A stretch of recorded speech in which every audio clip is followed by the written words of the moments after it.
কয়েকটা রাজনৈতিক দল বলছিল প্রধান উপদেষ্টার সঙ্গে মিটিং করার পরে যে 4-5 দিনের মধ্যে তারিখ গতকাল গতকাল সেটা আপনারা শুনেছেন তা সেই গতকাল যে মিটিংটা হয়েছে পত্রিকায় আপনারাও দেখেছেন আমরাও দেখেছি এর আগে কিন্তু আরো 2টা মিটিং হয়েছে সেই মিটিংগুলোতে প্রথম মিটিংয়ে আমি নিজেই ছিলাম এই মিটিংটা কেন হয়েছে এটা কোনো নির্বাচনী সংলাপ নো প্রধান উপদেষ্টা দেশের রাজনৈতিক পরিস্থিতি এবং মাইলস্টোন স্কুল অ্যান্ড কলেজে যে ঘটনার প্রেক্ষিতে অস্থিরতা তৈরি হয়েছে এর পিছনে যে নানা ষড়যন্ত্র কার্য করছিল এটাকে সামনে রেখে উনি রাজনৈতিক দলগুলোর ভূমিকা প্রত্যাশা করেছেন সহজে প্রত্যাশা করেছেন এপ্রিলতে মিটিং রেখেছেন 3টা মিটিংয়ে যারা উপস্থিত ছিলেন প্রত্যেকটি মিটিংয়ের সদস্যদের সাথে আমার কথা হয়েছে বলে যে এখানে ইলেকশনের কোনো সংলাপ হয়নি আলোচনা হয় কোনো একটি দলের নেতা যদি এসে জাতির সামনে এরকম বলেন প্রধান উপদেষ্টা এটা বলেছেন তা আপনারা কি লক্ষ্য করেছেন প্রধান উপদেষ্টার প্রেস উইং সবসময় ব্রিফ করে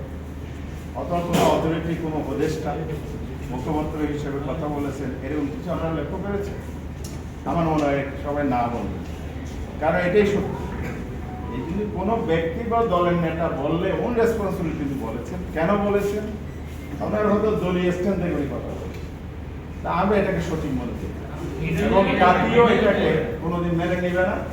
কারণ সরকার নিজে যতদিন বলবে না যে অমুক দিন অমুক তারিখ অমুক মাসে জাতীয় নির্বাচন অনুষ্ঠিত হবে এর আগে কোনো বক্তব্য গ্রহণ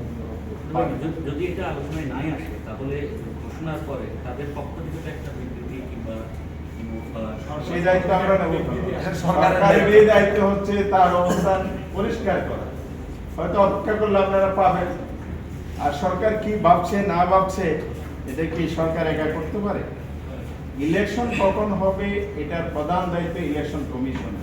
যেন আমাদের হাউসে একদিন বলেই ফেলছে ফেব্রুয়ারি ইলেকশন আমরা প্রটেস্ট করেছি আপনি কি নির্বাচন কমিশন দায়িত্ব নিচ্ছেন যেন ইলেকশন ডিক্লেয়ার করবে সরকারের সাথে সমন্বয় করে নির্বাচন করবে কনস্টিটিউশন এটাই বলা আছে এর বাইরে যাওয়ার তো সুযোগ নেই সুতরাং কোথায় কে কি বললো এটাকে বেস করে কনফিউশন তৈরি করার কোনো সুযোগ